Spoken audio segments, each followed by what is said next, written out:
Hey friends, welcome to Mindful MX365. I'm Justin McBride, and this is a series where we consider quotes, concepts, and contradictions that can support us on a journey of experiencing life mindfully.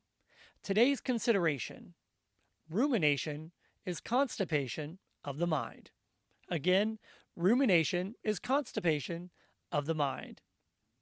Before we get into that, let's take a moment to just practice a little intentional breathing so we can be present and focused for today's consideration. I'm going to close my eyes.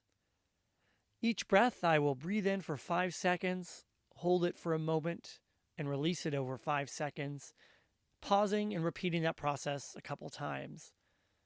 Breathe in.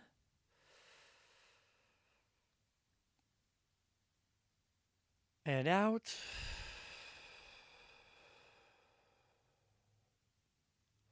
Breathe in.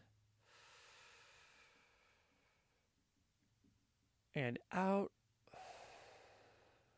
One more.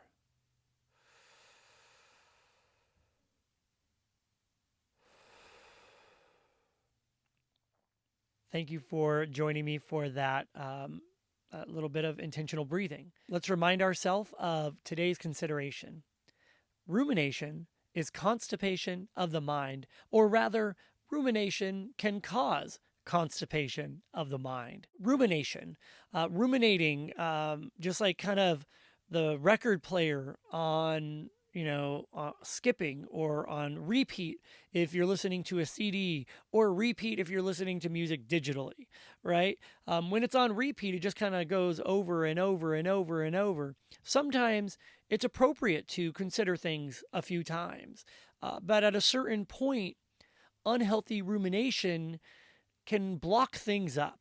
And that's what I mean when I say rumination can cause constipation of the mind.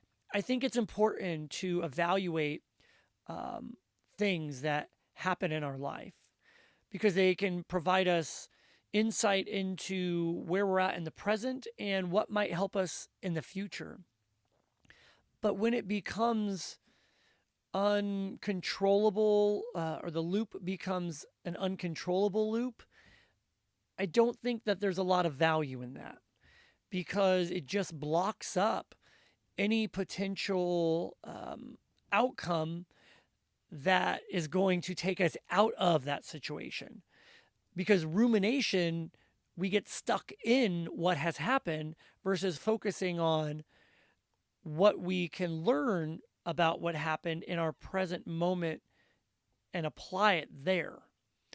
When I practice mindfulness, or when I find myself ruminating about certain things and just thinking over and over and over and over about a certain concept or idea or something I could have done better, should have done better kind of thing, I like to practice some intentional breathing or a little meditation session. I find that daily meditation in certain times of my life where I ruminate over things more regularly will help out. And then there's other times where a quick little on-demand mindfulness session will help out. But it is the awareness of the rumination that can act as the Pepto-Bismol, so to speak, of the constipation, or the Metamucil of constipation, or whatever non-branded laxative you want to use that will help get your mental digestive process back into an appropriate regular flow. Thanks for stopping by for today's episode.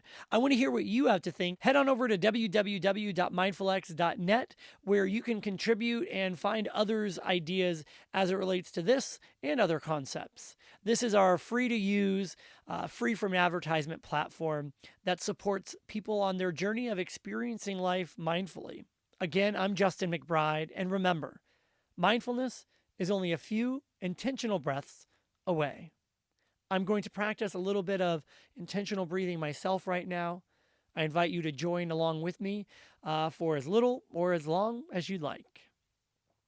I'm going to close my eyes, check in with my body real quick, Make sure I'm sitting in a dignified yet comfortable manner, in a supportive without being forced posture, and turning my attention to my breath.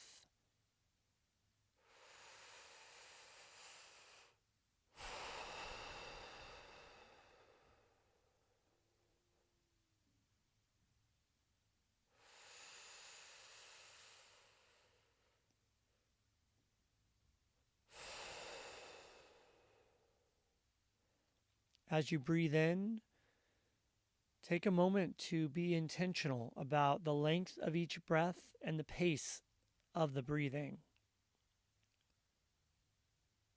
I breathe in for around 4 to 5 seconds and hold it for a moment before releasing it over 4 or 5 seconds, pausing and repeating that process. I might get into a certain flow and not focus on counting my breaths and just allowing the breath to be. If I find myself getting distracted, I simply make a mental note of distraction and return to my breath. Breathing in for 1, 2, 3, 4, 5. And breathing out 1, 2, 3, 4, 5. Breath in and out.